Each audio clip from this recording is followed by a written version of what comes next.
Scenes we saw around the streets of Sydney. Protesters really gathered here for the last few hours as they talked about this anti-Muslim film which sparked all of these protests. Now, just about 10 minutes or so after 2 hours of relative calm, the protesters got up and ran off down Oxford Street. They were back out down the streets again. A very dangerous situation.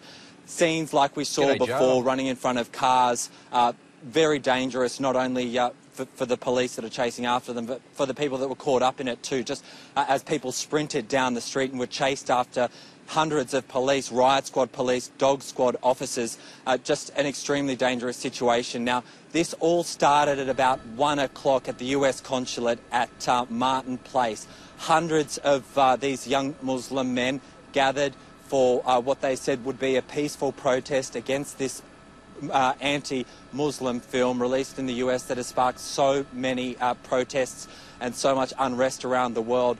They gathered there peacefully for about half an hour or so. There were religious leaders talking to the crowd, lots of chanting about against this film, against the US, and then we started to see some quite serious banners and placards coming out. One read "Obama, Obama, we love Osama," and one even called for beheadings over this film. And then after half an hour or so, that's when things started to get chaotic. The protesters started to move, and once they hit the streets, it was really chaos. They started running down the streets, running out in front of traffic, chanting, and with no direction or no control at all. They simply went where whoever was in front of that protest ordered them to go.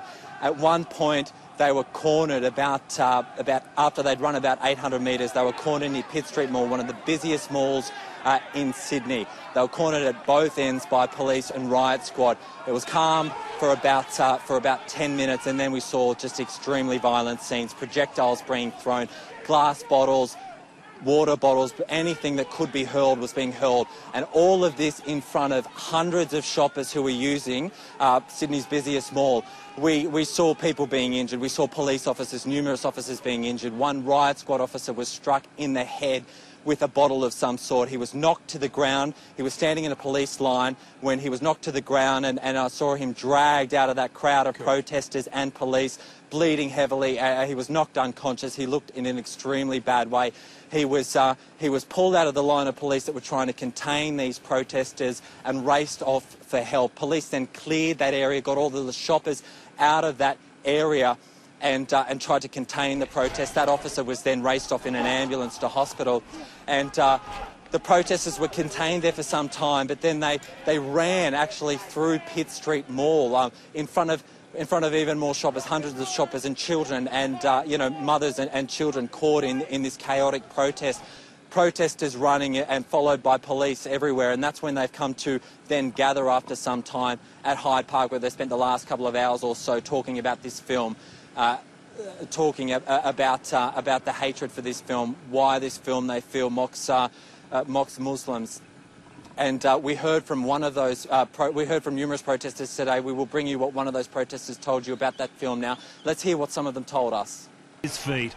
Another is dragged unconscious from the violence to the relative safety of a city street. Metres away, the rage continues. Hundreds of Muslim men protesting the screening of a vicious video in the US which denigrates the Prophet Muhammad. Bottles were pelted while police tried to hold the crowd back. The protesters held banners, "Behead those who insult the Prophet," and the provocative "Obama, Obama, we love Osama."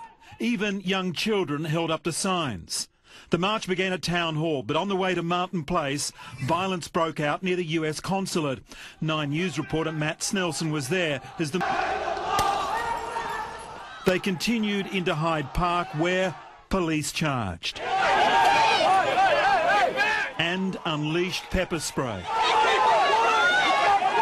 Then, in the middle of the mayhem, the protesters dropped to their knees and prayed.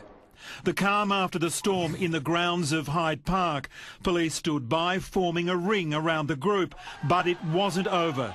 Police dogs attacked, and there were heavy arrests. with casualties on both sides. Didn't listen, protesters vented their anger on the windscreen of a police car. As night closes in, heavily protected officers have been brought into the city. Mark Burrows, 9 News.